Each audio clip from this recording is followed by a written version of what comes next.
January 29, Chinese New Year, ilagay nyo itong dalawang bagay na ito sa inyo pong wallet.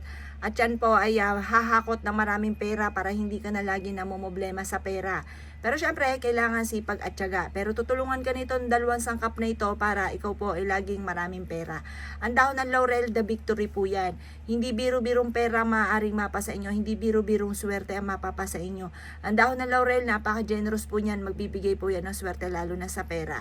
Ito naman po yung aming pong cinnamon. Ang cinnamon ay isa rin sa mga nakakatulong na panghatak ng swerte lalo na sa pera. Kaya kung lagi kang walang pera, ito ay perfect combination para hindi ka lagi naubusan ng pera. Subukan nyo po ito. Gawin nyo po ito ng Chinese New Year, January 29. At ang dulot nito, magpasimula ka ng panghakot ng pera at magpasimula ka ng taon na ikaw po ay yumaman.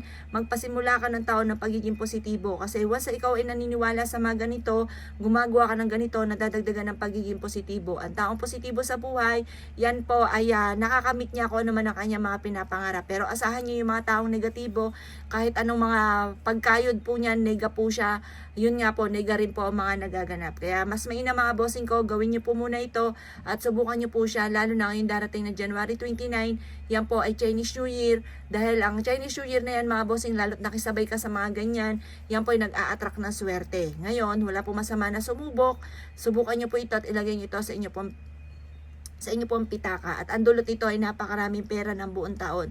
Para buong taon ka na siksik-liglig at umapot, maraming blessing bukod sa inyong pagiging masipag at matyaga.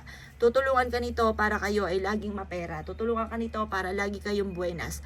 Tutulungan ka nito para hindi ka laging nangungutang, or kaya kung ikay may utang man or may mga bayarin kada katapusan, makakabayad ka kaagad dahil meron ka nang sinisave na pera na pambayad kaagad. Hindi ka nape-pressure sa mga bagay-bagay. Subukan nyo na po itong gawin mga bossing ko ngayon darating na Chinese New Year, January 29.